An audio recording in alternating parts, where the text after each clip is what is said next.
आज हम लोग बात करने वाले हैं ग्रेजुएशन के एग्जाम में बीए, बीएससी या बीकॉम, ये इन एग्जामों में जो 32 पेज मिलते हैं, 32 से 36 आपको पेज मिलते हैं, 32 होगा या 36 पेज मिलेगा। तो इन सभी पेजों को कैसे भरे, आपको पता है कि मार्क्स इसी आधार पर मिलते हैं। पहला तो ये देखा जाता है कि आपने कितना पेज लिखा है, ध्यान रखिएगा, पहला यही देखा जाता है कि आपने कितना पेज लिखा है। उसके बाद चेक किया जाता है कि आप आंसर सही लिखे हैं कि गलत लिखे हैं। सबसे पहला ये देखा जाता है कि कितना पेज लिखे हैं, उसके बाद आंसर सही होना चाहिए, तब मार्क्स मिलते हैं।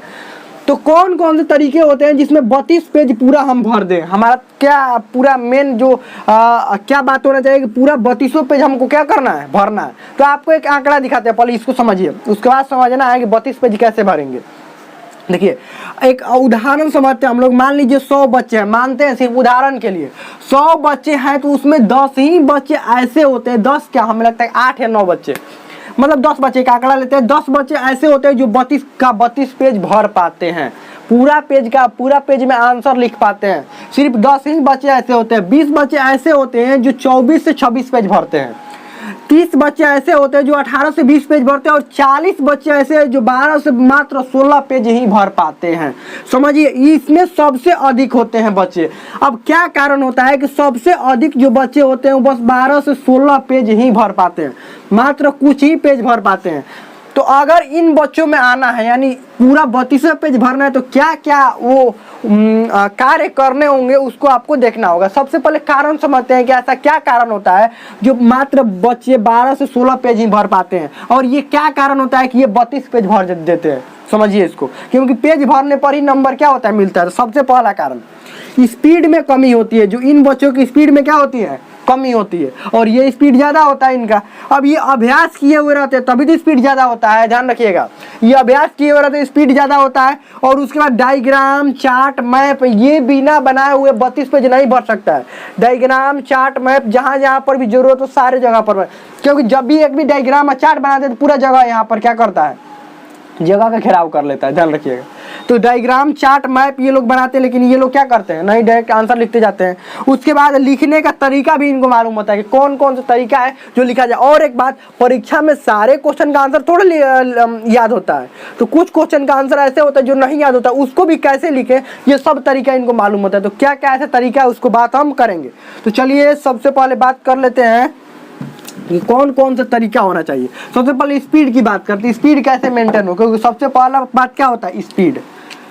तो स्पीड को ध्यान रखने के लिए आपको क्या करना होगा, प्रैक्टिस करना, यानी अभ्यास करना होगा। तो कैसे हम अभ्यास करेंगे, सबसे पहला बात कैसे हम अभ्यास करेंगे।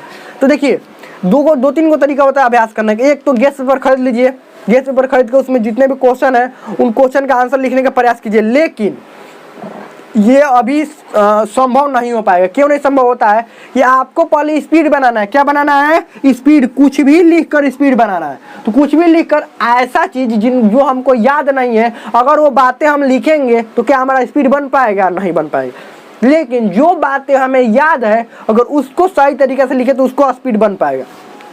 तो अभ्यास करने के दौरान परीक्षा से लगभग 1 से 2 महीना पहले, 1 से 2 महीना पहले, मान लीजिए 1 महीना पहले भी समय बचा है, तो अभ्यास कैसे करेंगे, कैसे स्पीड बढ़ाएंगे। सबसे पहले 5 दिन ये करेंगे, 1 महीना या 2 महीना पहले बचा हुआ है तो 5 दिन ये करेंगे कि वैसे वैसे टॉपिक पर हम आंसर लिखेंगे। ये क्वेश्चन आंसर की बात नहीं कर रहे हैं, आपका सब्जेक्ट वाला बात नहीं कर रहे हैं।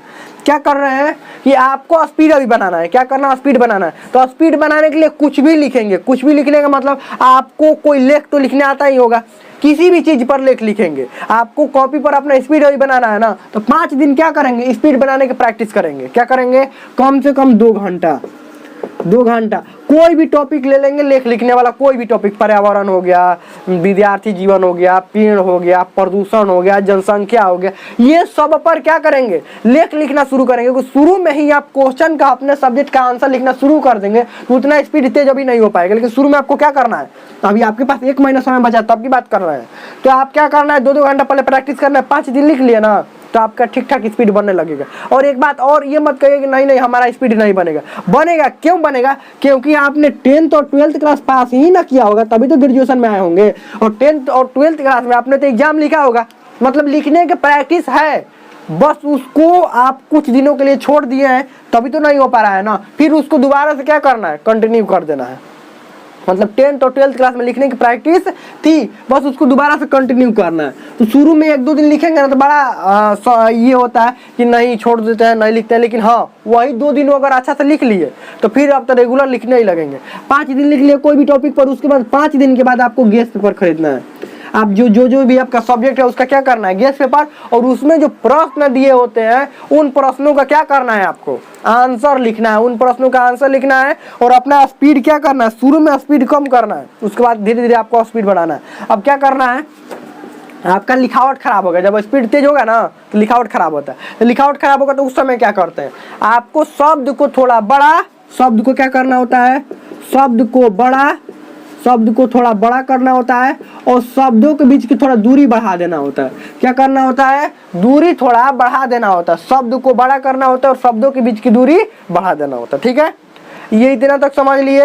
ये तो यहाँ पर स्पीड तेज करने की बात हो गई, स्पीड तेज कैसे करें, अभ्यास कैसे करें, और रेगुलर अभ्यास करना है, ध्यान रखिएगा हर रोज क्या करना है, लिखना है, रेगुलर अभ्यास करना है। ठीक है, अब दूसरा बात करते हैं कि दूसरा में क्या करना है आपको, कि ये चार्ट और डायग्राम, और बहुत सारे बच्चे कहते हैं कि प्रीवियस ईयर पेपर का हम क्या करेंगे, प्रैक्टिस करेंगे, लेकिन प्रीवियस ईयर पेपर मिल नहीं पाता है, ध्यान रखिएगा। खूब प्रयास करने पर 1-2 सालों का मिल पाता है, उसके बाद और नहीं मिल पाता।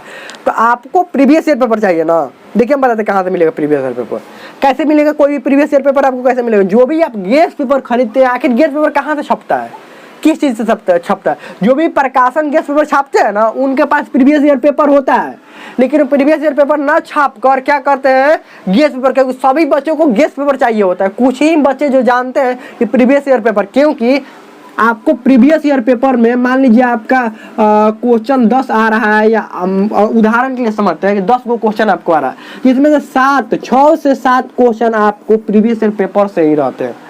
कहाँ से रहते हैं, प्रीवियस ईयर पेपर से। आपको उदाहरण के लिए इतना समझे, प्रीवियस ईयर पेपर से, तो इसीलिए बहुत सारे बच्चे प्रीवियस ईयर पेपर ढूंढते हैं लेकिन मिलता नहीं है। क्यों, क्योंकि सारे बच्चे क्या करते हैं, गेस्ट पेपर, तो गेस्ट पेपर भी करते हैं तो कोई दिक्कत नहीं है, क्योंकि प्रकाशन भी कहाँ से गेस्ट पेपर छापेगा, वही प्रीवियस ईयर पेपर में छापता है, देखता है कि प्रीवियस ईयर पेपर में कौन कौन हर साल क्वेश्चन आया हुआ है और उसी को क्या करता है, गेस्ट पेपर से छाप देता है। तो गेस्ट पेपर भी क्या है, एक तरह का गेस्ट पेपर भी एक तरह का प्रीवियस ईयर पेपर ही है।